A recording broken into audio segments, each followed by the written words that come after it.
वो पत्थर के खंडर आज भी उसी पहाड़ी के सीने पर जिंदा है, जैसे कोई दर्द छुपाकर बैठे हुए आदमी की तरह।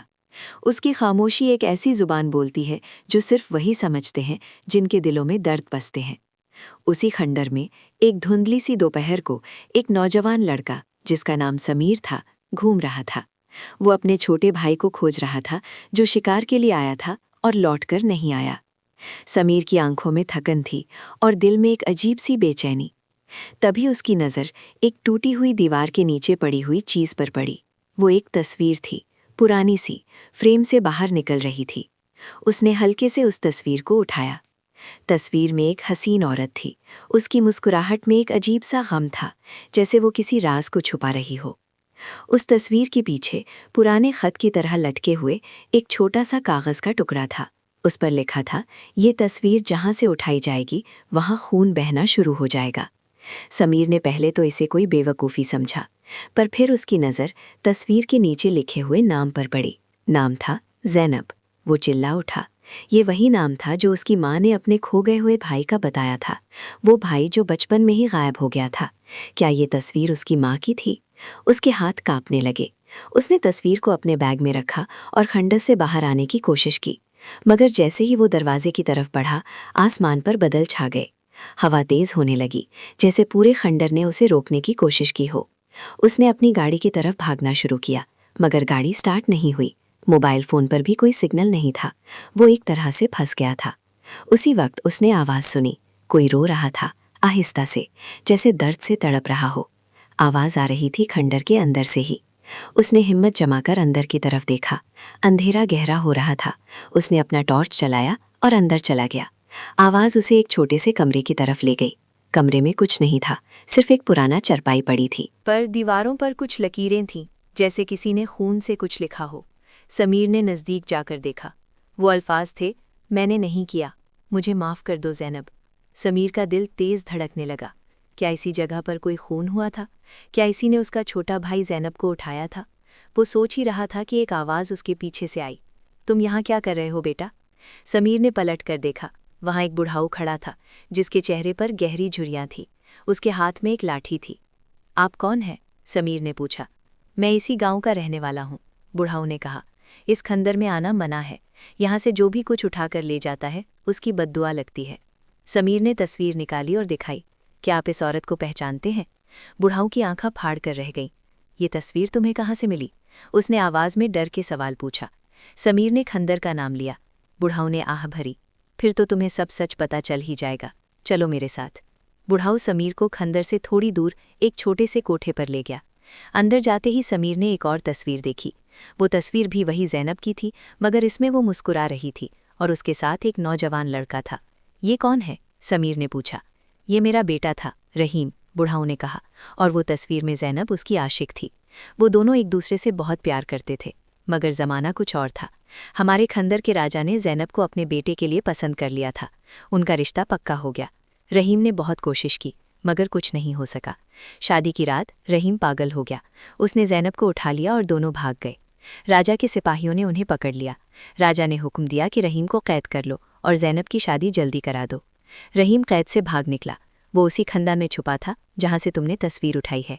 उसने ज़ैनब से मिलने की कोशिश की, मगर वहाँ कुछ और ही हुआ।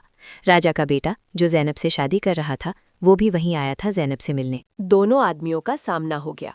झगड़ा हुआ। रहीम ने गुस्से में उस आदमी को धक्का दे दिया। वो गिर गया और उसका सर पत्थर से टकरा गया। उसके सर से खून बहने लगा। वो मर गया। रहीम घबरा गया। उसने ज़ैनब से कहा, भाग जाओ यहाँ से। मगर ज़ैनब ने कहा, नहीं, मैं तुम्हारे साथ रहूंगी। तुमने ये जानबूझकर नहीं किया। मगर किसी ने सुना नहीं। सिपाही आ गए। रहीम ने सब कुछ अपने सर ले लिया। उसने कहा, मैंने ही उसे मारा है। उसके हाथों में तलवार पकड़ा दी गई। उसे कैद कर लिया गया। उसी रात ज़ैनब ने अपनी ज़िंदगी ख़त्म कर ली। वो तस्वीर उसी ने अपनी आखिरी याद के तौर पे वहाँ छोड़ दी थी, उसके पीछे लिखकर वो ख़त। समीर की सांस रुक सी गई। तो क्या रहीम मेरे मामा थे? क्या उन्हीं ने वो खून किया था? बुढ़ाओं ने आंखें बंद कर लीं। नहीं बेटा, रहीम ने कभी किसी को नहीं मारा। असली कातिल तो वही था जो मर गया था। वो राजा का बेटा नहीं था, वो तो एक और था। वो सिपाहियों का सरदार था, ज़ैनब का पहला आशिक, जिसे उसने ठुकरा दिया था। उसने ही वो सारा खेल रचा था। उसने ही राजा के बेटे को वहां बुलाया था और रहीम को भी बता दिया था।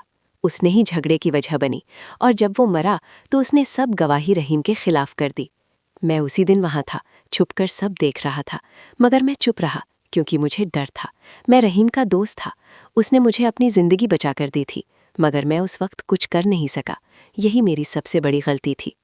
समीर ने आहिस्ता से पूछा, फिर रहीम का क्या हुआ? बुढ़ाओं की आंखों से आंसू बह निकले। उसे कैद की सजा सुनाई गई, मगर कैद से पहले उसने मुझे बुलाया और कहा, मेरे दोस्त, अगर कभी मेरी तस्वीर किसी को मिले तो उसे बता देना मैंने नहीं किया। मुझे माफ़ कर दो ज़ैनब, वो मेरी आखिरी ख्वाहिश है। उसके बाद मैं उसे कभी नहीं मिला। लोग कहते हैं वो कैद से भाग गया और कभी नहीं मिला। किसी ने उसका लाश भी नहीं पाया, मगर मैं जानता हूँ वो नहीं भागा। उसने अपनी ही जिंदगी खत्म कर ली। अपने गुनाह का बोझ उठा नहीं सकता था, जो उसका था ही नहीं। समीर ने तस्वीर को अपने हाथों में लिया। उसके अंदर एक अजीब सा सुकून था। उसने आखिर अपने मामा का सच जान लिया था। वो एक निर्दोष आदमी थे। उन पर जो इल्ज़ाम लगा वो गलत था। उसने बुढ़ाऊ से पूछा, आपका नाम क्या है? बुढ़ाऊ ने कहा, लोग मुझे काले खान कहते हैं। समीर ने कहा, काले खान चचा, आपने आज मेरे दिल का बोझ हल्का कर दिया। मेरी माँ को भी सुकून मिलेगा। क्या आप मेरे साथ चलेंगे उनसे मिलने? बुढ़ाऊ ने मुस्कुराकर हाँ कर दी। दोनों ने खंदर की तरफ आखिरी बार देखा। वो खंदर अब सिर्फ पत्थर का ढेर नहीं लगा, वो एक ऐसी दास्तान का गवाह था जिसमें प्यार था, बेवकूफ़ी थी और एक ऐसी सच्चाई थी जो सालों तक दबी रही। गांव पहुंचकर समीर ने अपनी माँ को सारी कहानी सुनाई। जब उसने ज़ैनब की तस्वीर देखी तो वो रोने लगी। उसने अपने भाई को याद किया। काले खान ने सारे वाक़यात की तस्दीक की। समीर की माँ ने काले खान का शुक्रिया अदा किया। उस रात समीर ने सोचा, अगर वो उस तस्वीर को ना उठाता तो कभी इस सच तक नहीं पहुंचता। खूनी तस्वीर का जो राज था वो खून नहीं, बल्कि एक ऐसे आदमी की बेकसूरी का दर्द था जिसे दुनिया ने कातिल करार दे दिया।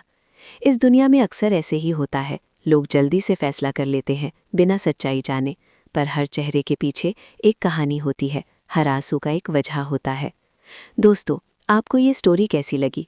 क्या आपने कभी ऐसी किसी चीज़ का सच जाना है जो बाहर से बिल्कुल अलग दिखता था? हमें अक्सर लोगों और हालातों को सिर्फ उनके दिखावे से नहीं पहचानना चाहिए। हर एक के पीछे एक दर्द, एक मजबूरी या एक पुरानी कहानी छुपी होती है। इसलिए कभी भी किसी पर जल्दी से इल्ज़ाम नहीं लगाना चाहिए। दुनिया में इंसाफ का इंतज़ार हर कोई करता है और कभी कभी खुद ही किसी न किसी रूप में सच्चाई सामने आ जाती है। अगर आपको ये कहानी पसंद आई तो चैनल को सब्सक्राइब करना ना भूलें और बेल आइकन को ज़रूर दबा दें ताकि ऐसी ही कहानियाँ आप तक पहुँचती रहें। अपने दोस्तों और परिवार वालों के साथ इसे शेयर करें। थैंक्स और सुनते रहिए देसी टेल्स अनलिमिटेड।